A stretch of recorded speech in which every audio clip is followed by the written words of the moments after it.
اب جو وقت چل رہا ہے یعنی کہ ذی الحج کا مہینہ قریب ہے اور قربانی کا وقت قریب ہے،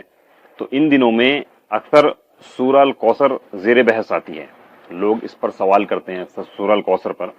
کیونکہ سورہ الکوثر میں قربانی کا ذکر ہے، فصل لربک ونحر، تو اس تعلق سے بات چیت ہوتی ہے۔ تو ابھی پچھلے دنوں مولانا امین احسن اصلاحی کی تفسیر تدبر قرآن پڑھنے کا موقع ملا، اس میں سورہ الکوثر کی تفسیر جو ہے مطالعے سے گزری، تو اس میں انہوں نے اس کی ایک مطلب ہمیں پڑھنے کے بعد ایسا لگا کہ وہ ایک منفرد تفسیر ہے ان کی ایسی، کیونکہ خود ہمارا مطالعہ زیادہ نہیں ہے، زیادہ تفاسیر نہیں پڑھی، لیکن جب اس کو پڑھا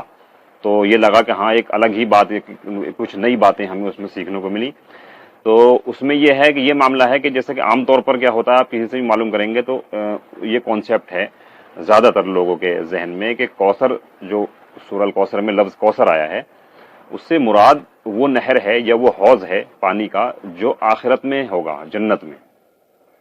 لیکن مولانا امین حسن اصلاحی نے اپنے استاد مولانا حمید الدین فراہی کی مدد سے جو تفسیر کی ہے، اس میں انہوں نے کوثر سے مراد لیا ہے خانہ کعبہ کو۔ ان کا کہنا ہے کہ خانہ کعبہ مراد ہے کوثر سے۔ کس وجہ سے مراد ہے تو اس کے انہوں نے اپنے دلائل دیے ہیں، وہ آپ کو دیکھنے پڑیں گے اس میں۔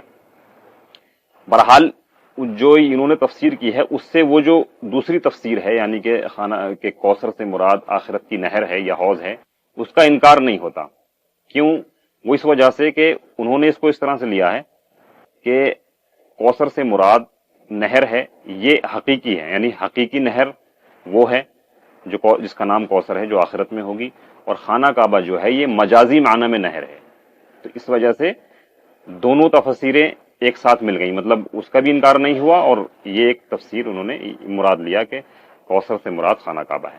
اچھا، جب کوثر سے مراد خانہ کعبہ ہے، خانہ کعبے کا ذکر آ گیا، تو آگے پھر ذکر آیا نماز کا اور قربانی کا، کیونکہ قرآن مجید میں آپ دیکھیں گے بار بار جہاں بھی نماز کا ذکر آئے گا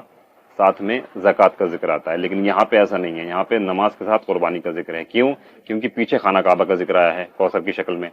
تو خانہ کعبہ جس طرح نماز کا مرکز ہے، اسی طرح وہ قربانی کا بھی مرکز ہے، حج کے ٹائم پہ وہ قربانی ہوتی ہے، تو اس لیے یہاں نماز کے ساتھ قربانی کا ذکر آیا۔ پھر اس پر ایک سوال یہ پیدا ہوتا ہے کہ نہر سے مراد تو اونٹ کی قربانی ہوتا ہے، تو یہ بات اس کی وضاحت میں انہوں نے لکھا کہ نہر کا جو لفظ ہے ویسے تو یہ اونٹ کی قربانی کے لیے معروف ہے، لیکن یہ عام معنوں میں مطلب جو دوسرے مویشی ہوتے ہیں، بہائم ہیں، ان پر بھی اس کا اطلاق ہوتا ہے۔ اور پھر ایک چیز جو میری سمجھ میں آتی ہے وہ یہ بھی ہے کہ ایسا ہوتا ہے کہ جب جو چیز جس وقت سامنے ہوتی ہے یا زیادہ پائی جاتی ہے، مثلا جب نزول قرآن ہو رہا تھا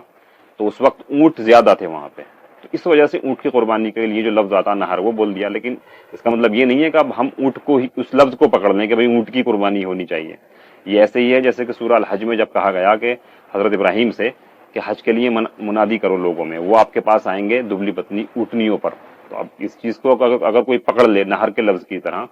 کہ بھئی قرآن میں تو یہ لکھا ہے کہ اونٹ پر بیٹھ کے جانا ہے حج کے لیے، تو اب آپ ہوائی جہاز میں کیوں جا رہے ہو؟ ایسا کوئی نہیں کرے گا۔ تو ایسا ہی معاملہ یہاں پہ ہے، کیونکہ وہاں پر زیادہ تر تعداد میں اونٹ ہی تھے، تو اس وجہ سے اونٹ کے لیے جو لفظ نہر استعمال ہوتا ہے وہ استعمال کر دیا، لیکن اس کا مطلب یہ نہیں ہے کہ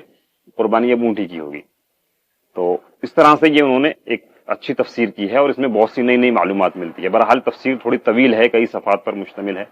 تو آپ کو موقع ملے تو ضرور اس کو پڑھیں۔ تو اس طرح کی بہت سی معلومات آپ کو اس تفسیر میں، اور بہت سے جو آپ کے ذہن میں سوالات ہیں ان کے جواب ملیں گے۔ تو اس طرح سے کبھی بھی موقع ملے تو مولانا امین حسن اصلاحی کی تفسیر تدبر قرآن کا ضرور مطالعہ کریں اور اس سے فائدہ حاصل کریں۔